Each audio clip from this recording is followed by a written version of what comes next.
চিকিৎসা দেওয়ার পরে যখন আমি এই যে গেল মাসের 28 তারিখে পাঠালাম, যখন আমার ওয়াইফের কন্ডিশন একটু খারাপ দিকে যাচ্ছিল, তখন ওনার কাছে পাঠানোর পরে উনি হলো চিকিৎসা নিল, দেখলো যে হার্টবিট, পানি শূন্যতা সবই ঠিক আছে, উনি সুস্থ আছেন।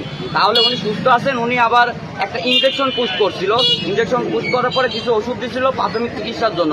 উনি আবার ক্লিনিকের ভিতরে এক্সরে করে দেখছে ভালো আছে। তারপর উনি বলছিল যে একটা বিষয় আমি বুঝতে পারছি না, এই যেগুলো আপনার কেন হচ্ছে এরকম আমি বুঝতে পারছি না, এই কথা উনি বলছিল রাবিয়া বলছি।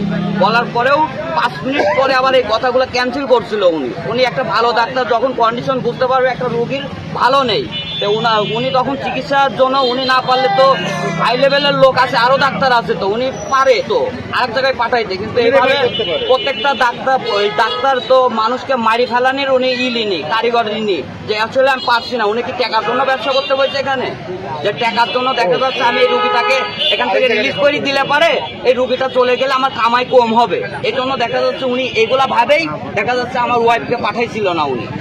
কারণ আমি তো নিজেও জানি আমার ওয়াইফকে আমি সাথে করেই নিয়ে আসছি বারবার। তো আর উনি পরে দেখা যাচ্ছে যখন হলো আমার ওয়াইফ 2 দিন পরে ওনার চিকিৎসা করে বাসায় নিয়ে যাইতে বললো, রাজশাহী তো ক্যান্সেল করে দিল, উনি যাইতে দিল না। আমার ওয়াইফ বারবার বলছিল যে রাজশাহী নিয়ে যাই স্যার, উনি বলছিল না যাওয়া লাগবে না। তারপরেও দেখা যাচ্ছে উনি ইঞ্জেকশনের পরে যখন জ্বর আসছিল, ওনার কন্ডিশন খারাপ, তখন উনি বলছিল যে হলো নাপা ট্যাবলেট খাইতে। ওনাকে ফোন দেওয়া হয়েছিল, উনি বলছিল নাপা ট্যাবলেট খাওয়া দেন জ্বরের পরে, তখন জ্বর তো কমছেই না। তখন ওনাকে যখন আমি পাঠাইলাম আবার, তখন উনি দেখা যাচ্ছে যখন দেখছে কন্ডিশন খারাপ 3 দিন পরে, তখন উনি এখান থেকে রিলিজ করে দিচ্ছে। আর 1 মিনিটও রাখেনি, ওই দিনকার রিপোর্টটা সহকারে আমাদের দেয়নি।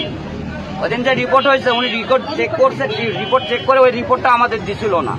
সঙ্গে সঙ্গে আমি তো ওই দিনকে রাস্তায় নিয়ে চলে গেলাম আমার ওয়াইফকে। পরে ওখানে যাইছে রাস্তায় ডাক্তার চেকটা করছে, বাচ্চাটা জেনে ভালো হয়, ওনার হার্টবিট কম ছিল, ওনাকে চেষ্টা করছিল আসলে বাঁচানো যায় নাকি, তারপরে আল্লাহর ইচ্ছা সবকিছু, কিন্তু আসলে আমার বাচ্চাটা বাঁচেনি, বাঁচাইতে পারেনি ওনারা।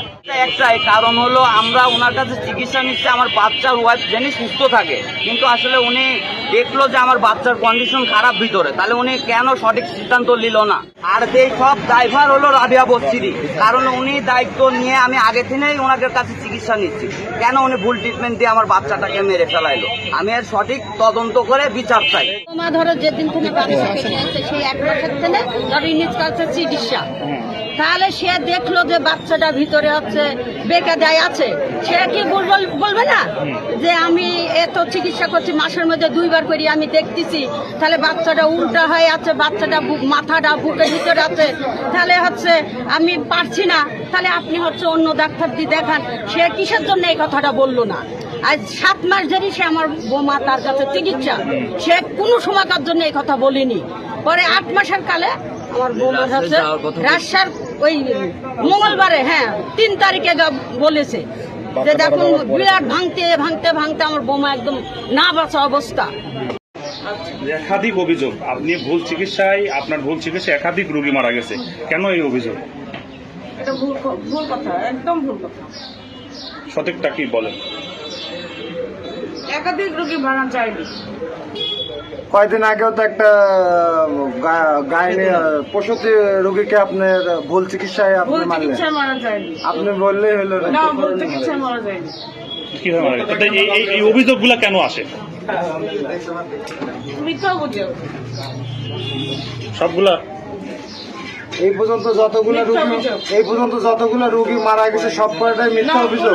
কোনো মারা যায়নি, মিথ্যা অভিযোগ। কোনো রোগী মারা যায়নি। আচ্ছা ঠিক আছে।